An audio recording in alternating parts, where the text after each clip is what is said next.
Hi. Hi everybody.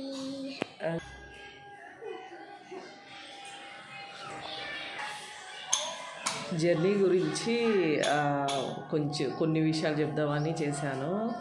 ఇక్కడి నుంచి first time కదా, పిల్లలతో ఒక ఎమోషను, మా ఆయనతో ఒక ఎమోషను, తర్వాత ఒక భయము, చాలా భయం అనమాట. అంటే నేను ట్రైన్ జర్నీని అసలు ఇష్టపడతాను అనమాట. అలా మనుషులు అందరూ క్రౌడ్ ఎక్కువ ఉండిద్దని. తర్వాత వచ్చేసి జర్నీ కానీ ఆ ట్రైన్ కానీ బాగా గడిచింది. మాకు తెలిసిన చుట్టాలు కూడా బాగా రిసీవ్ చేసుకున్నారు. తర్వాత అక్కడి నుంచి అక్కడికి వెళ్ళంగానే వెదర్ అనేది నాకు అస్సలు పడట్లేదు అనమాట. నాకు అస్సలు నచ్చట్లేదు.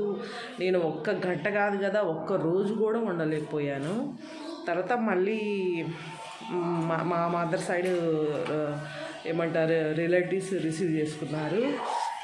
వాళ్ళు కూడా బాగా చూసుకున్నారు. అంటే 3 పూటల్లో చికెనే తిన్నానండి నేను. పులావ్, చికెను అసలు ఫుల్ హెవీ అయిపోయింది. తర్వాత వచ్చేసి జర్నీలు కానీ అక్కడన్న ఆధార్ కార్డు అసలు అంటే ఒక్కసారిగా దేవుడు కనిపించాడు. నాకు అసలు ఉండబుద్ధి కాలేదు. నాకు అలవాటు తప్పింది కదా, బాగా అక్కడ వేడివేడిగా ఉంది. అందుకే నా హెల్త్ పాడైపోతేమో అని నేను భయపడిపోయి అసలు ఇది చాలా ఇబ్బంది పడిపోయి ఒక్కరోజు ఉండటానికే అట్లా అనమాట. నిజంగా ఒక ప్లేస్ నుంచి ఒక ప్లేస్ మారినాక, అలవాటు మారినాక మనం అసలు ఉండలేమండి. అది నాకు బాగా అర్థమైంది.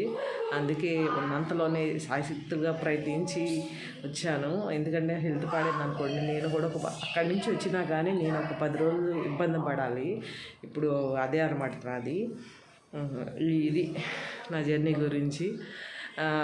ఎక్కువగా దీంట్లో నేను నా ప్రయత్నం నేను చేసినా కానీ అమ్మ ప్రేమ, నా ప్రయత్నము ఎక్కువగా దేవుడి ప్రయత్నం బాగా జరగటం వలన సక్సెస్ఫుల్గా బాగా గడిచింది. న్యాయం జరిగింది. అది